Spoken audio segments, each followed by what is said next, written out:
So I'm not Barbara Trautlein, and I'm not from Max Planck, and I'm not going to be talking about transcriptomics, uniquely human, single cell, something or another. But I'm going to talk about neuroethics. And I really want to have mainly a discussion. I will talk some to lay out some of the frameworks and background, both for neuroethics in general, and then specifically with respect to organoids as part of a larger group of entities. I don't really have a good noun for it, that I call human brain surrogates. And then I hope we can have a long discussion. I don't use slides. It's never been clear to me whether they're against my religion or whether I'm allergic to them, but either way, I'm not willing to risk them. So I'm just going to talk, and I want to talk first about neuroethics broadly, and then about these human brain surrogates. So most scientists I know, whether they are, most scientists I know who I don't know well, are, to be kind, skeptical about ethics.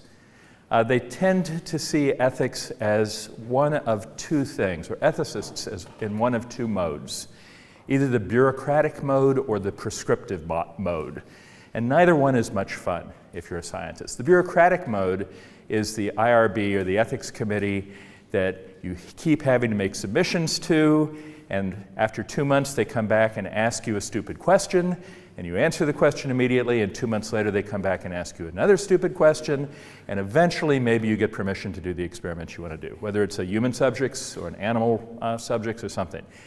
There are bureaucratic ethics committees that work that way. That is bureaucratic malpractice, but bureaucracies in every context sometimes behave poorly.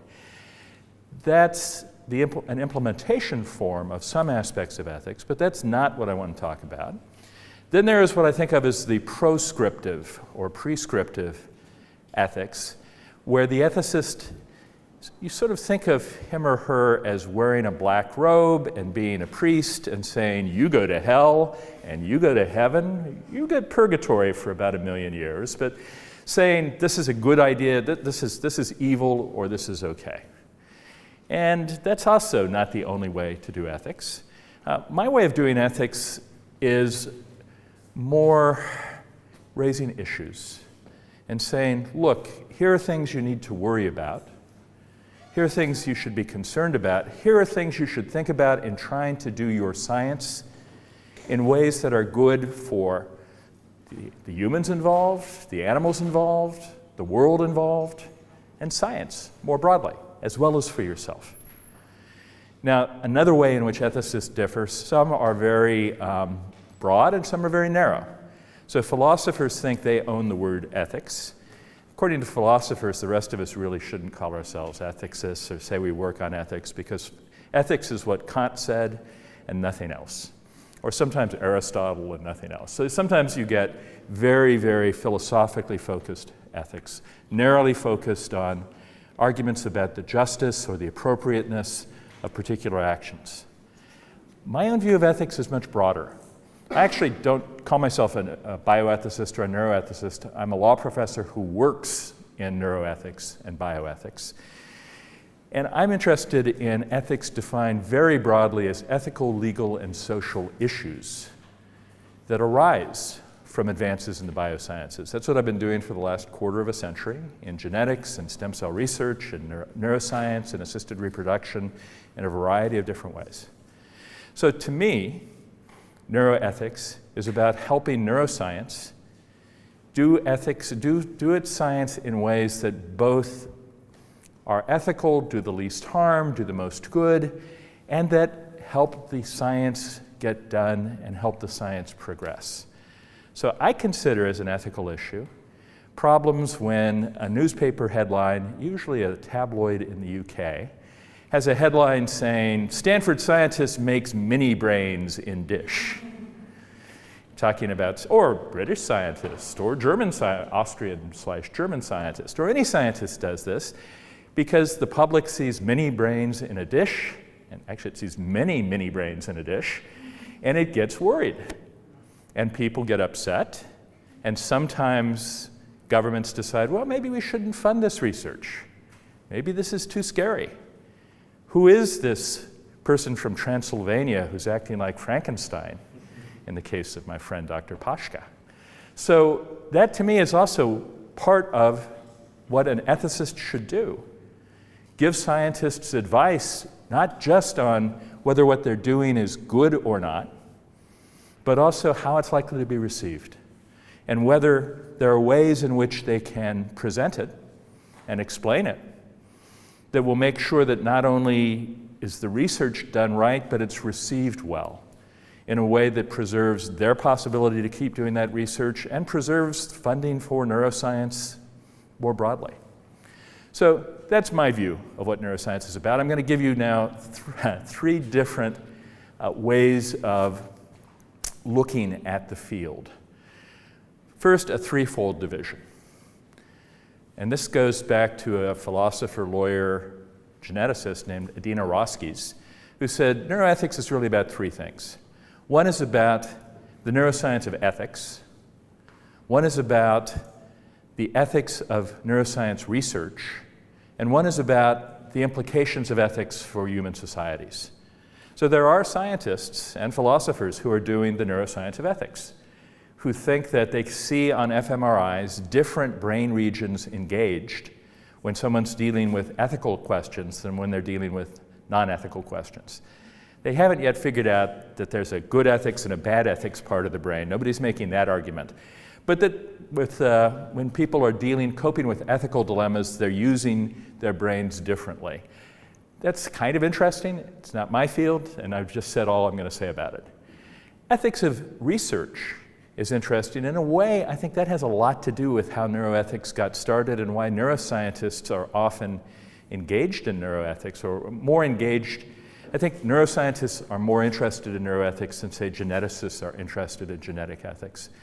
And part of it is one of the first big issues that came up for neuroethics was when people started doing fMRI studies of humans, or for that matter, just straight MRI studies of humans.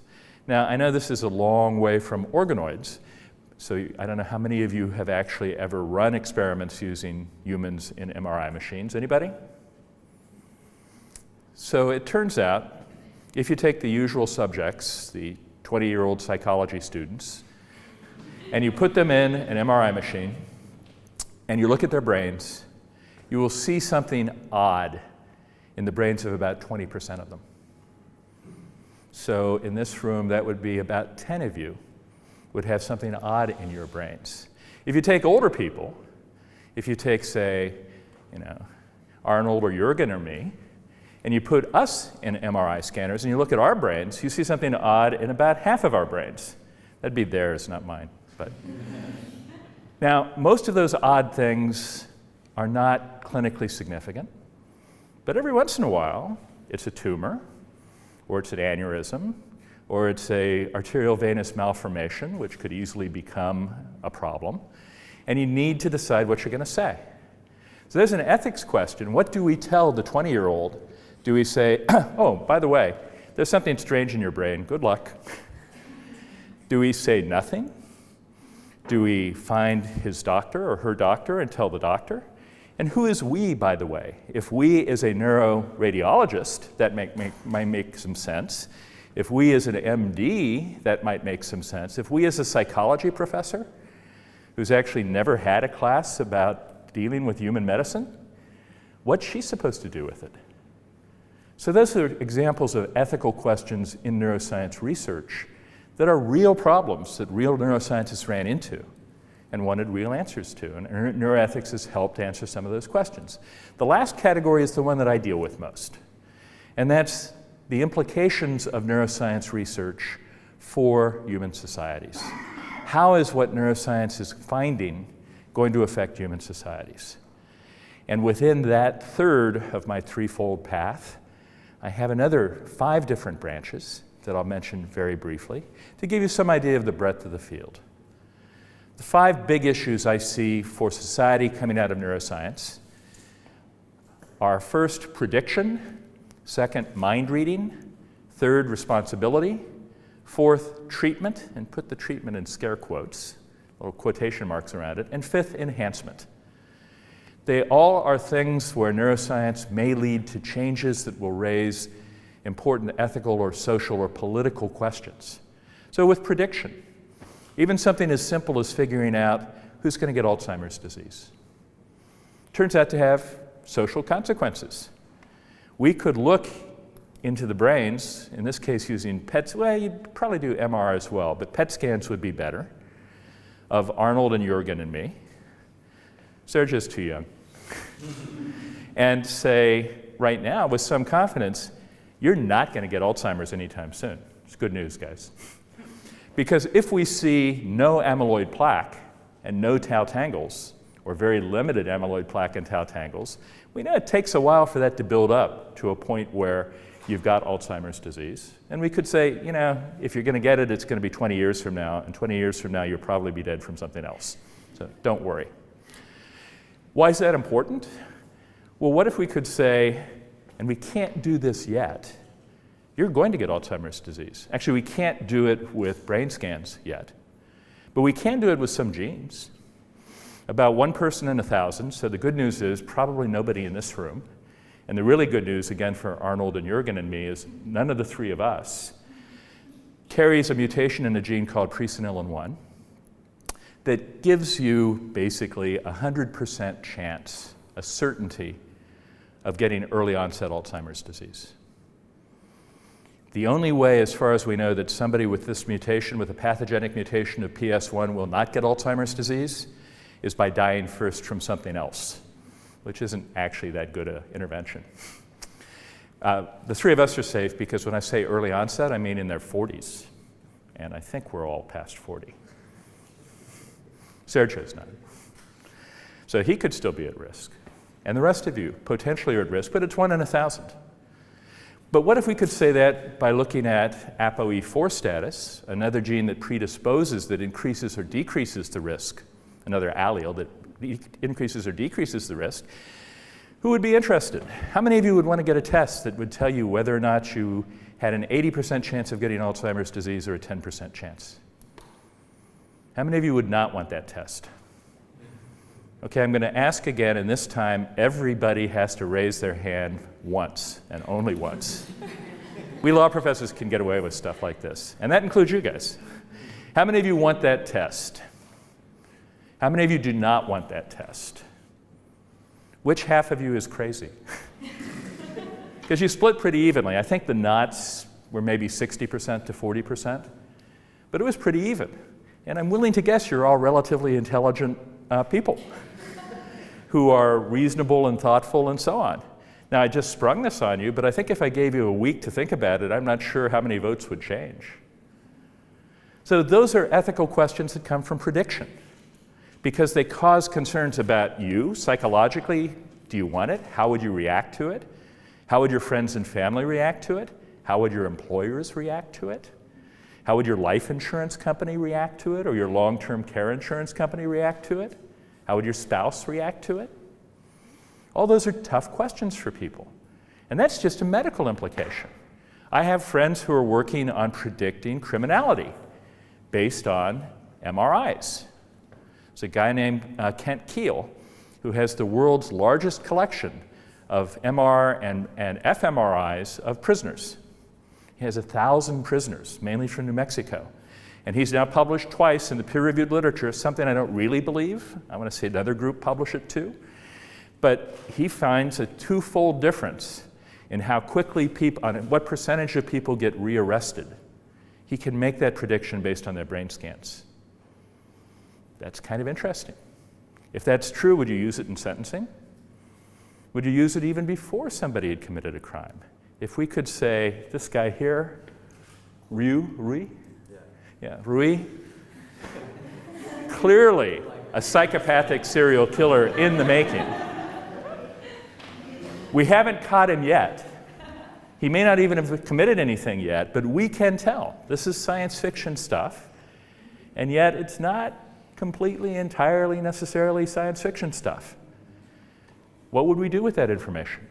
Once you've got it, once you can get it, you've got to decide, are you going to get it? And if you get it, what are you going to do with it?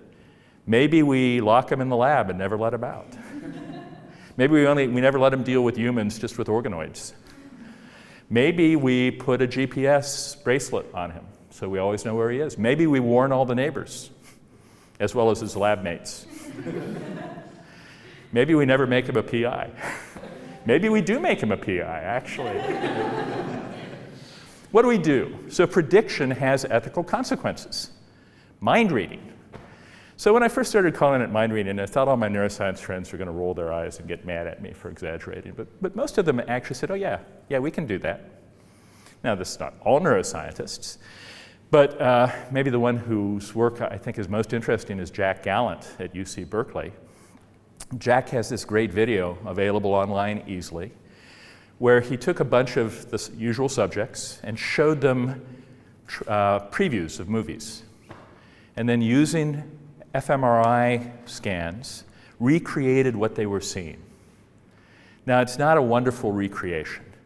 There's a movie where there's an elephant walking across the plain, and what he recreates looks like a haystack in the shape of an elephant walking across the plain. But it's pretty darn good. And that was technology from 6 years ago.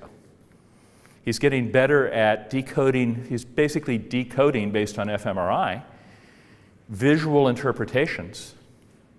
It's not just the raw visual data, but it's how you're interpreting the data from the fMRI results. And now he's moved on to doing semantic decoding, where he's looking at fMRI results to say, you're thinking about pets. You're probably thinking about a dog. It might be a cat, but I think it's a dog.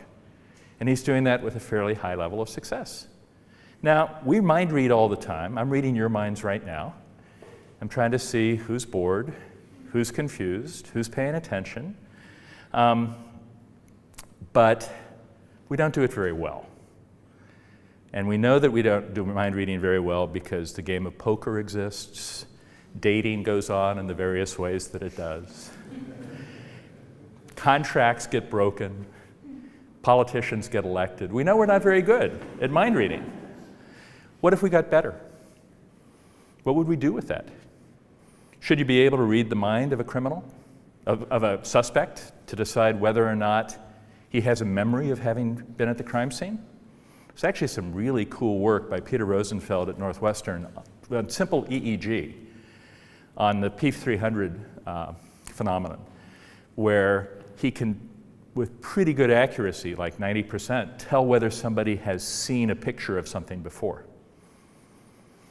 What if you use that? Should you get a warrant from the judge before you do that brain reading on somebody? How would we use that? Responsibility. So this is where, well, another poll here. How many of you believe in free will? How many of you don't believe in free will? Those of you who just raised your hands, do you think you had a choice about whether you could raise your hand or not? Free will, to me, is one of the 7 or 8 questions in this world that I long ago decided is above my pay grade. Smart people have been worrying about it for a long time. They haven't figured it out. I'm not going to figure it out. I can't see how I have free will. I mean, my actions, my thoughts are a function of the functioning of my brain. My brain in state at time t1 is a function of my brain at time t0 plus what's ever happened to it. I think I've got to be a machine, but I don't feel like a machine. And it's useful to me. To the extent I'm a philosopher at all, I'm an American pragmatist, which means if it's useful, it's good. It's useful for me to think that I have free will and that you guys have free will, but I can't figure out scientifically how that could be possible. So it's right up there with, wavicles in quantum mechanics as things that I just don't understand. However, let's say that the world gets convinced that we don't have free will. So that jerk who stole your purse and hit you over the head, he didn't have any choice about stealing your purse and hitting you over the head. Should you send him to prison? It's not his fault. It was all his environment and genes and everything else that ever happened to him before that led to him attacking you. How can you find him morally blameworthy? Philosophers love this stuff. One thing that is clear to me about free will is philosophers do not have the free will to avoid being obsessed by free will. And so they eat this stuff up, as do some neuroscientists. Not very many lawyers do, actually, because we figure, look, whether or not the guy had a choice, if we send him to prison, he's not going to be hitting anybody else over the head anytime soon, except other inmates maybe. And maybe this will affect his future calculation. Going to prison will make him less likely to do it in the future. Even if it's mechanistic and not free will, it'll change his brain in ways that'll make him less likely to. And maybe we can even rehabilitate him in prison. Maybe.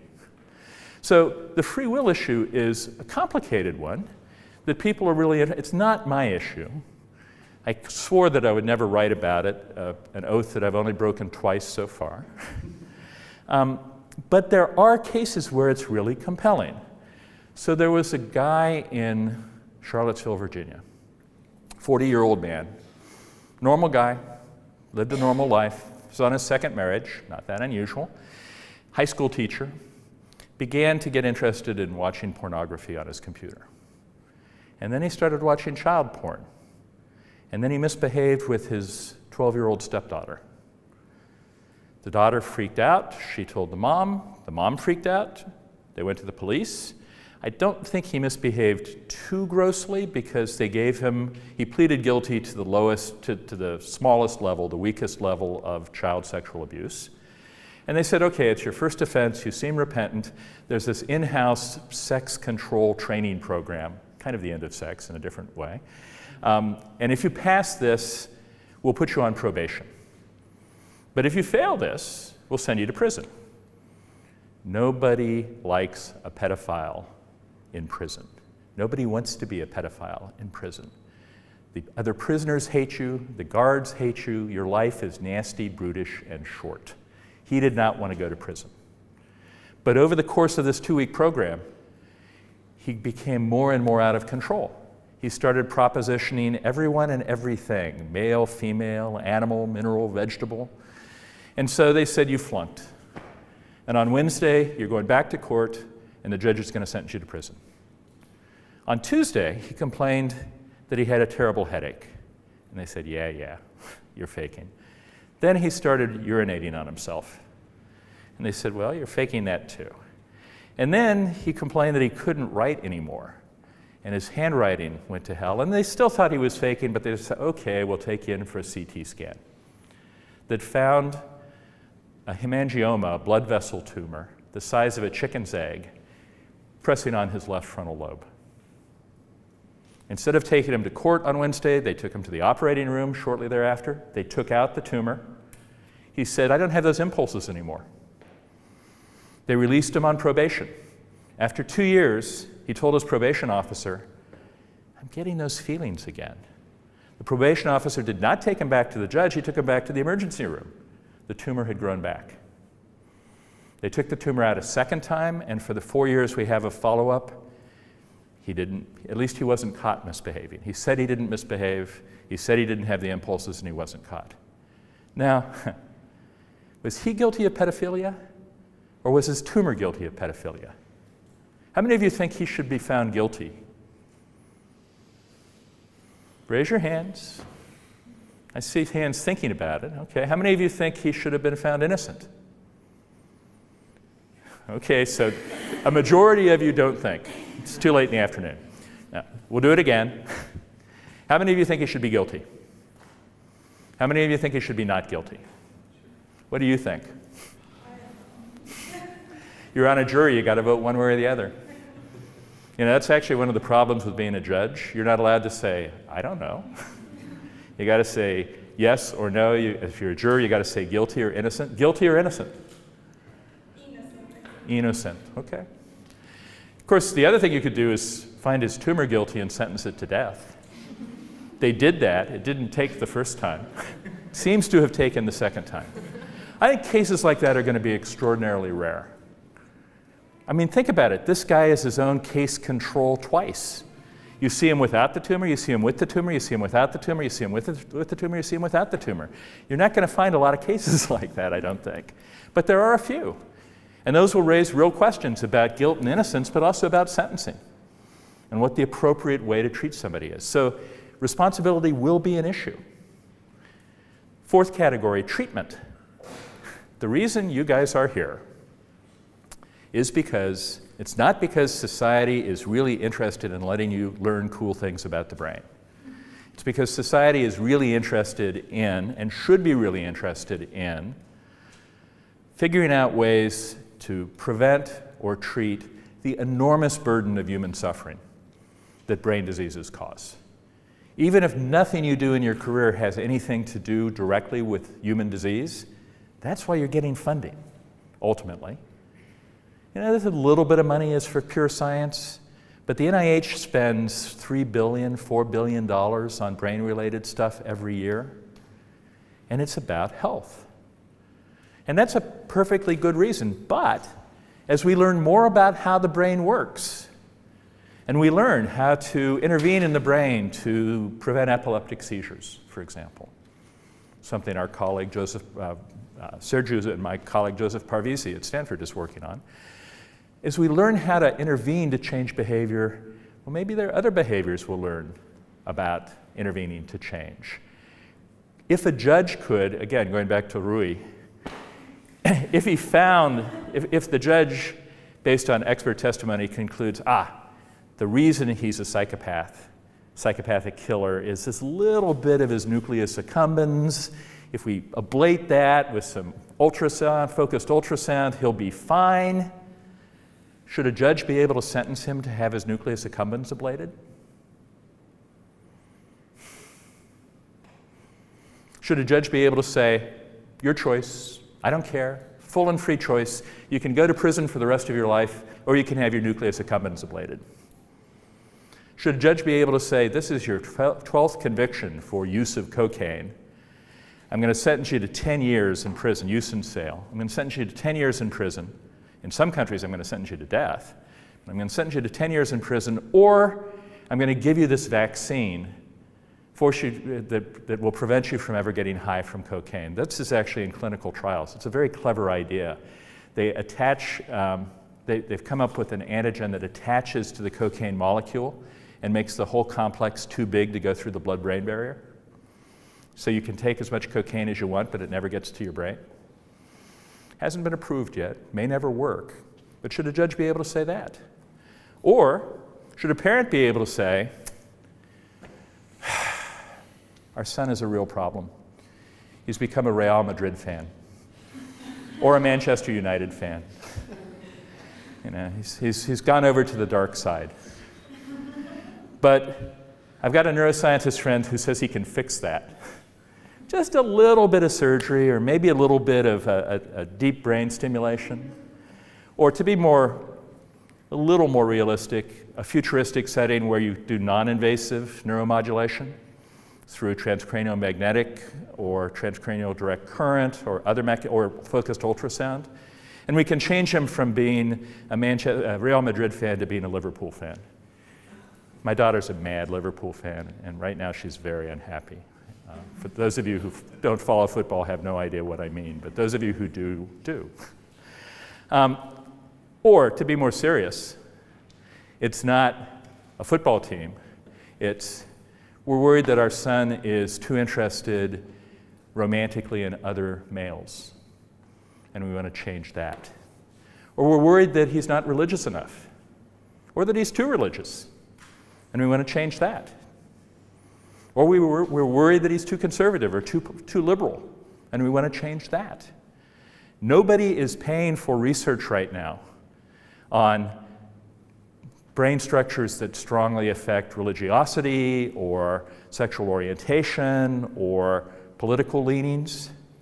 But the more we learn about the brain, and the better our tools are for learning about the brain, the more things like that will appear.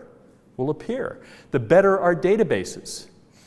If we get really good databases with lots of MR and fMRI data on lots of people and lots of phenotypic information on them, and we turn the machine learning algorithms loose on them, we turn Facebook loose on them, for God's sake. They're going to figure out correlations. Now, there'll be associations, not necessarily causal. So that's a problem, but they'll figure out associations between various activity levels in different parts of the brain and various traits. Should we allow this sort of treatment, and under what conditions? And then the last one, how many of you regularly use neuroenhancing drugs, cognitively enhancing drugs? Anybody? Coffee, yes. Coffee, caffeine, chocolate, alcohol. Now alcohol, brain skills are complicated, right? There are things that alcohol enhances, at least for a while. Sociability. I used to think it enhanced my pinball playing. So the first pitcher of beer actually made me a better pinball player. The second pitcher of beer made me think I was being a better pinball player, and by the third pitcher of beer, it was clear that I was a worse pinball player. But all these are things, we use things to enhance various mental abilities, various brain activities. Good night's sleep is probably the best of all of them. What happens if they work? I mean, there's a lot of public interest in Adderall and Ritalin and other kinds of neuroenhancing drugs, and I've read a lot of the studies on this stuff. They help you stay awake. Staying awake is cognitively enhancing. You write better papers when you're awake than when you're asleep. At 4 in the morning, they may not be much better than they would be if you were asleep, but they're somewhat better. But as far as I can tell, the evidence is really limited that Adderall and Ritalin do anything to cognitively enhance healthy people. They clearly help some people with attention deficit disorder or attention deficit hyperactivity disorder to focus. Do they help normal people? Unclear. There are some studies that say yes, they do. One of the problems with those studies is they give people a battery of different cognitive tests after they've taken the Ritalin or the Adderall. Sometimes they're blinded, sometimes they're not. Some of the studies that find, oh, you did better on this one. Other studies said, well, no, you didn't do better on that one, you did better on that one. So you don't get a consistent pattern of results. One of the studies I liked best, maybe because I like the PI, was done by Martha Farah at Penn. She did a battery of, I think, 15 different cognitive tests after people had either Ritalin or a placebo, and they were blinded, and the investigators were blinded as to who had what. And she found for cognitive tests, none of them showed statistically significant differences. Now, the N wasn't huge. The N was about 30. But it's not tiny. There was one thing on which her test showed a statistically significant difference. She asked people, do you feel as if you're cognitively enhanced? And the people who'd taken the Ritalin answered that yes more often than the people who didn't, even though they were blinded as to whether they were getting Ritalin or not. So right now, I'm not very worried about cognitive enhancement, in the sense that, despite what the movies say, there aren't pills that can make you a super genius. There are great cognitive enhancers out there. This is my best cognitive enhancer, and it does wonderful work. And it's actually more important to me than, one of my hands. I think I'd probably trade being able to use a laptop for one hand. I wouldn't trade it for both, but maybe one eye, color vision. I don't know, it's really important to me. It's not part of my body, but it might as well be. It's a cognitive enhancer. But let's say it works. What happens if there are cognitive enhancing drugs or devices or procedures that actually make people smarter? What do we do with that information? When people are taking examinations to get into college, get into university, do we make them pee in a cup so that we can drug test them to see whether they're taking banned substances or not? Or maybe, so in America, to get into medical school, you have to do well in organic chemistry, even though to be a good doctor, you don't have to know anything about organic chemistry. It's a way of keeping the numbers down. Maybe we should teach organic chemistry in 2 sections, the drug section and the undrugged section, and grade them separately. There are different things you can do, but if we had this, there'd be equality issues. What if it's expensive and only rich people can get it? What if it's legal in some places and illegal in others? If we had cognitive enhancement, what would we do with it?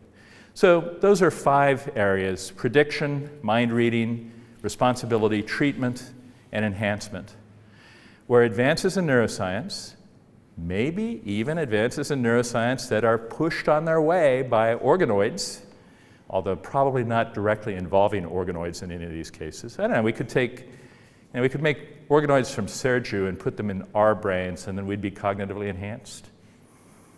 No. Probably not directly involving organoids.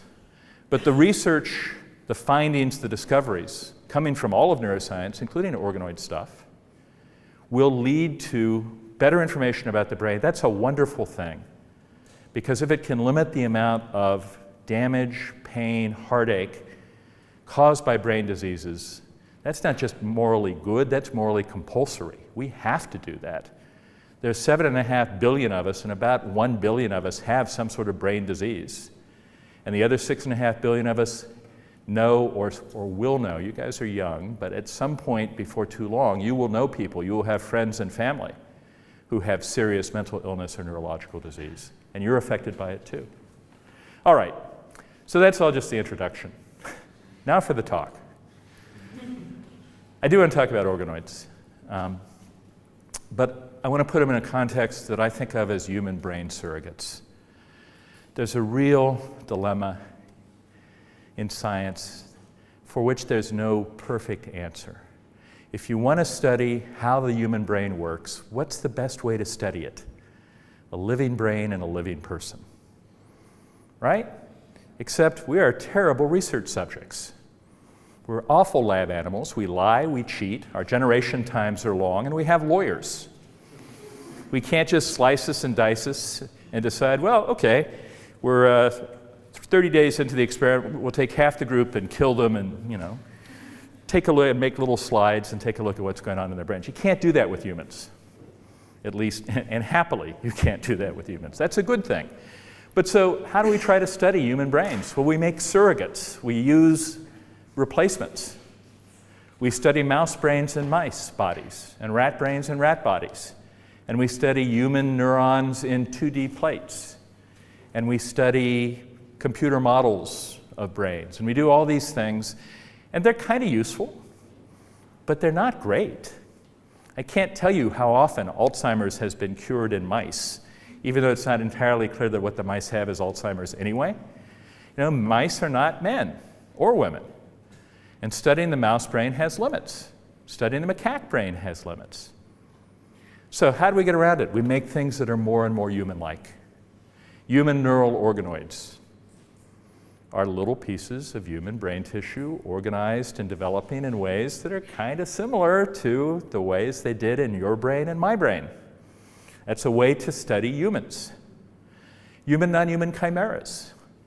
Take human tissue, disaggregated stem cells, organoids, chunks of tissue, and put it into a non-human species and see what happens. It's more, a rat with some human parts is more human-like in some respects. Maybe, or may not be, a better model for understanding humans than a rat with a rat brain. My Stanford colleague, Irv Weissman, got me into this part of this business years ago. He had this experiment he still claims he wants to do, and he still has never done it. There's a strain of inbred mouse where it's, I think, an autosomal recessive, so the affected fetuses die just before birth. They make brains, but their neurons all die about 2 days before birth. What Irv wanted to do was to take that strain, cross it with a SCID strain, a severe combined immune deficiency strain, so it didn't have an immune system, and about 3 days before birth, inject into the fetal mice, human brain stem cells. His hope was the human cells would turn into neurons to replace the mouse neurons, and he would be able to study a mouse whose brain neurons were completely human. Why? Well, he could expose it to radiation and drugs and all sorts of nasty things and see what happened to the human neurons in that context, where he would not be allowed to do that to Arnold or Sergio or Jürgen or me or any of you, necessarily. Not at high rates, anyway. So that's using this chimera as a human brain surrogate. Another possibility, and the Allen Institute's doing a fair amount of this, take chunks of human brain tissue, either from the dead or from people who've had brain surgery, neurosurgery, and have had some of their brains removed, and keep those alive ex vivo and study them. And actually, Arnold, with some of your fetal tissue, you're kind of doing versions of that. Studying the humans through chunks, not just thin films, but chunks of actual human brain that are kept, in the Allen Institute's case, they're keeping them perfused, they're keeping them sort of functioning. They're doing some functions. They don't have any EEG. There's a piece that's going to be, I think, published soon that received some press. It was written up by the Technology Review at MIT involving a scientist at Yale. And because it's been at MIT, I'm going to talk about it even though it's unpublished. But don't believe it because it's unpublished, right? It hasn't gone through peer review yet. Don't believe it even when it does get published, but believe it a little bit. Guy went to the local slaughterhouse and took pig heads pigs had been decapitated, pigs that are being used to turn into food. So they decapitate the pig heads, they hung them up for 4 hours. He took them to his lab, hooked it up to a pump that put a non-blood and acellular perfusate through them. The perfusate had both hemoglobin and glucose, and he kept these pig heads perfused for up to 36 hours. They kept their structural integrity. The perfusate flowed through all parts of the brain, and it looked like almost all of the cells were alive, which is very surprising. I mean, the conventional wisdom is 10 minutes without oxygen and brain cells die. Looked like they were all, now he did not get an EEG from them, which is kind of reassuring. This is a human brain surrogate. It's not exactly a human brain surrogate, but it's a way to look at a living brain in ways that you couldn't otherwise. And other people earlier had done this with guinea pigs, for example. Arnold. Well, and so this was presented at a ethical meeting the NIH organized, and it was a public hearing. Yes. There were people from the press and so on, so I feel I can add something to this, which is that he actually saw a recovery of structural integrity during the time he perfused them. Yeah. And he took slices and physiologically showed that they were functional. That in the rig, they were firing action potential, they had synapses, things looked pretty damn normal. And so I asked, well, what about the EEG? And he said there was no EEG, and I couldn't reconcile that with the fact that the slices were active. And the answer was that when they perfuse them, they use channel blockers in the solution. And so when they put them in the sliced rig, they washed that out, and they were perfectly fine. So the reason he didn't get an EEG in the intact brain... But he couldn't get an EEG. Yeah. And it'll the activity is not sufficiently at the right level to actually engage EEG. So what's going to be interesting is to see the next set of experiments and see how far things go with that. And one can imagine doing that not with a pig head, but with the head of a pig-headed person. Sorry, pig-headed, English idiom for stubborn. But with a human head. And then what's that? Final category of these human brain surrogates, in silico. Right now, the in silico simulations for human brains are not particularly impressive, in my own completely ignorant view. But what if they get a lot better? What if you actually get a good enough model that you begin to get something that worries you about passing the Turing test as to whether or not it's actually intelligent and conscious? What do you do then? What these 4 categories share, there are things we're coming up with to try to understand the human brain better that we're doing outside living humans because of ethical constraints about using living humans. But the closer the thing gets to being like a living human, the closer you get to the ethical issues. You back into the ethical issues. And you begin to worry, hey, if I turn that computer program off, am I killing that intelligence? If I turn the pump off on this human brain from a dead person, has he really been dead? And by the way, is he feeling pain? Is he feeling in solitary confinement, hell, with no inputs or outputs? There are issues. There are specifically, I think, 3 categories of issues. One of the sets of issues is about the humans who are really involved one place or another. And this one ultimately affects you guys to the extent you're doing human organoids, the people whose fibroblasts or whatever cells you were using are used to make these organoids. Do you have to tell them? Does somebody who gets that tissue have to tell them, we're going to make human neural organoids? Oh, what's a human neural organoid? Well, here's my explanation for what a human neural organoid is. Do you have to tell them that or not? Is it okay if you just say we're going to use your tissue for research without specifying? There's a question. Or when you get to chunks of tissue, of actual human, living human, tissue from a living person or formerly living person. So let's say that the Allen Institute is taking larger and larger chunks from neurosurgery, and you combine that with Jack Gallant and his work on decoding. Maybe you can learn something about that person by looking at the tissue you took out. You obviously can learn something about their genetics. Maybe you can learn something about their brain states or their memories. Do you tell them that before they volunteer for it? So there are issues around the people involved. Then there are issues around the entities involved. And I wish I could come up with a better name for this than entity, because entity sounds weird. But I don't know what to call it. Whether it's the organoid, whether it's the chimera, whether it's that chunk of tissue or that pig head, whether it's the computer program in the computer. Is it feeling pain? Now, I wrote a paper about Irv's human neuron mouse experiment. I wanted to call it, "Hi, I'm Mickey," but nobody would let me. You guys notice science has no sense of humor, as far as I can tell. The journal wouldn't let me, they wouldn't even let me put it in the paper anywhere. I'm pretty sure that nobody's organoids are going to stand up and say, "Hi, I'm Mickey." Even Sergio's assembloids, when they get bigger than his wildest dreams currently, are not going to say, "Hi, I'm Mickey." They might say, "Hi, I'm Sergio."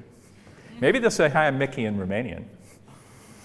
But you're not going to get, we are so far away from getting to intelligence or consciousness, either with these organoids or with chimeras or with these chunks of, at least the pieces of brain tissue.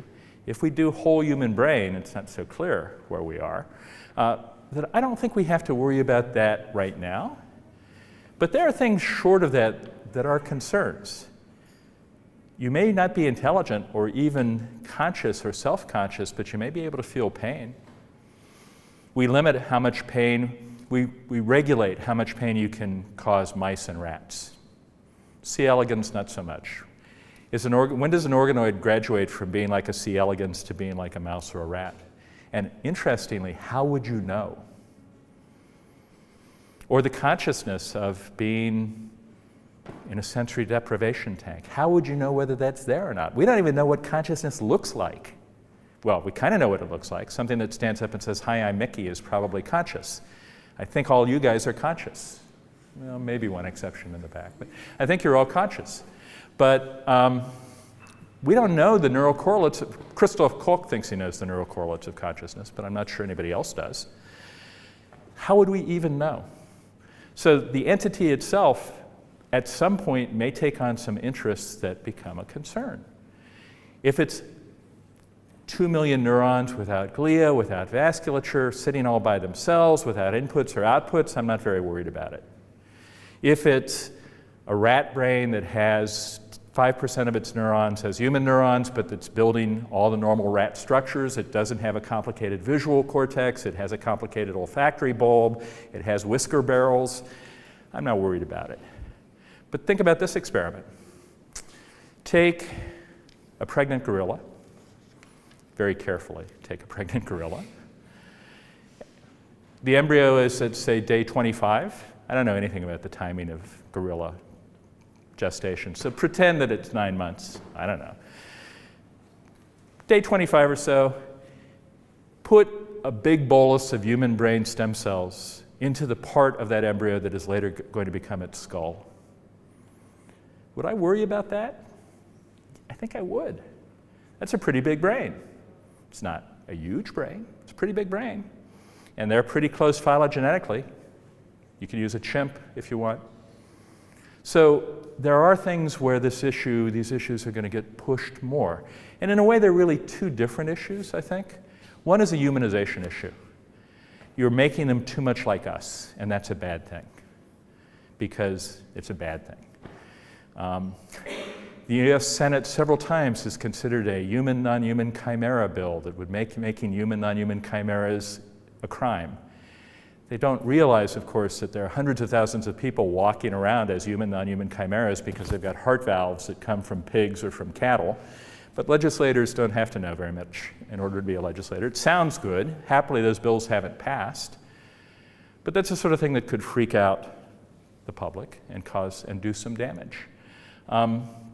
So with the chimeras, you've got the humanization issue. I think it's kind of a phony issue in a way. I mean, I think whatever it is that makes us human, it's not just that there are human cells in us.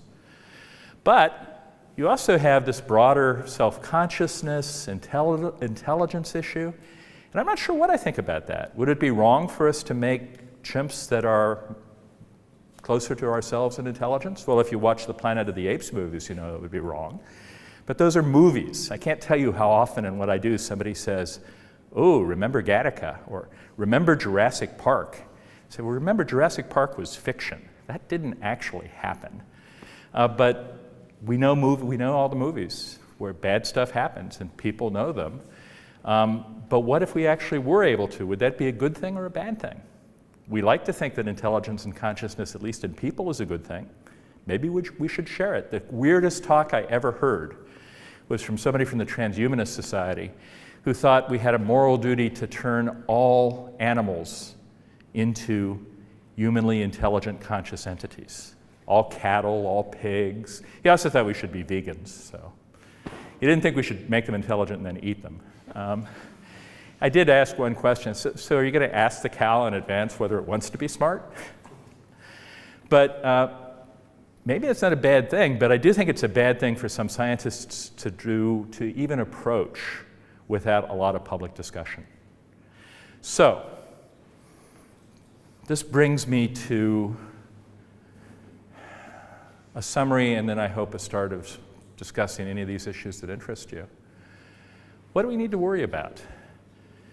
I'm co-chair of the Neuroethics Division of the Multi-Council Work Group of the NIH BRAIN initiative, because in the US you can't just have a word in law, you have to have an acronym. For brain research for something, something, something. And that's actually the meeting that Arnold mentioned was one that came out of one of our ethics consults and that we helped organize. We put together neuroethics principles, things that we think are a little more specific to neuroscience than just the broad ethical principles that are out there, but are not specific enough that they're only good for one experiment, but kind of a checklist of things to worry about. This should be published, but it's been discussed publicly at an NIH meeting, so the fact that it's unpublished doesn't make me feel that I shouldn't talk about it. And there are 8 things we talk about. Worry about safety.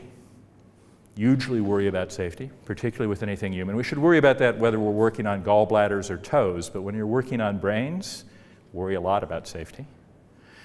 Worry about autonomy and agency, people's abilities to consent and to be interested in what you do with their materials, and whether they're willing to be used in some of this stuff or not. Worry about malign uses. So, jet airplanes are wonderful things. Many of us probably got here using an airplane. It wasn't until 15 years ago that I realized they could bring down skyscrapers by crashing them into skyscrapers. It doesn't make airlines unethical, but it means you should think about secondary uses, about ways that good things could be used for bad purposes. Let's take a better understanding of the neuroscience of pain. That'd be a good thing, unless somebody decided to use it to be able to inflict pain on people as torture. That'd be a bad use. So worry about those potential malign uses. Go slow with translation, whether it is for medical purposes or non-medical purposes. This is in one of my other hats, my genetics hats, but things like 23andMe really kind of bother me because I think they moved too quickly to the general public in ways that may cause people harm. Be careful. There are 2 companies that were selling fMRI-based lie detection, even though it wasn't clear that it worked. It was pretty clear, actually. I think it didn't work. The better one has gone out of business, CFOS. The other one, which has a name, you can't make this stuff up, No Lie MRI, is still in business, selling this stuff. So go carefully into translation. Worry about things that will make the public particularly antsy. Worry about the monster movies. Worry about people remembering that movie where the brain grew tentacles and crawled around and strangled people. There was a Japanese horror movie from the 50s that I was like 8 when I saw it, and I remember it still. Worry, human, non-human chimeras, they make people nervous. Be aware when you're doing something that makes people nervous, and that leads into another principle: do a lot of education. Explain, be transparent. Don't let people first hear about your weird, strange, crazy experiment, as they'll see it, from the headlines in the Daily Mail, but because you've talked about it in advance. And you've talked to journalists about it who'll be able and sophisticated enough to cover it well and put it in context. And you've talked about why you're doing it. You know, I've yet to meet the stereotypical mad scientist. George Church might come a little close, but I've never met a mad scientist. The scientists I know are people who are trying to do their job well, usually, almost always for good motives, like getting tenure and getting the Nobel Prize, but also helping humanity. That's in there too. But thanks to movies and books, people think there are mad scientists out there. Explain the good reasons you have for doing this work. Don't overpromise. Don't say, my organoid is going to cure schizophrenia. But say, my organoid is going to help us understand brain function better in ways that may help us, may not, but may give us a chance to learn something better that will help us treat schizophrenia. Educate. And then last, act justly. When you're picking research subjects, pick them in a just way. Don't use only poor people. Don't use only men and no women, or only women and no men. When your products, if you actually have products, get to market, try to make sure that they're accessible broadly. Act with justice. So those are some of the guiding principles for neuroethics. Look for them, I hope in the Journal of Neuroscience, but someplace this coming summer or fall. And finally, and this is the most important thing I'm going to say to you. I mean, the second part. The first part is, as you can tell, I think neuroscience is really important. I think what you guys do has the potential to really make an enormous contribution to relief of human suffering, especially because it's in an area where other things seem to have stalled out. We have not done very well in traditional treatments for mental illness in recent years, for example. And with a few exceptions like multiple sclerosis, we haven't done that well in neurological disease either. Maybe we're getting there with some of the gene approaches. The RNA silencing for Huntington's is exciting. But this is an area where you can make an enormous contribution, and it's really ethically important that we pursue this. But here's the important part. To do neuroscience, you have to have neuroethics. You have to do it because you in your own life as a person doesn't want to know that you were responsible for something that somebody else then later used as a device of torture. You don't want to know that you were responsible for headlines that led to your government banning any further research in this. You want your work to be used for good and not bad. You want your science to go forward. You want to be able to do the things that will help understanding and help relieve human suffering, and to do that, you've got to pay attention to the neuroethics issues, because otherwise they will turn around and bite you. Bite you and bite neuroscience.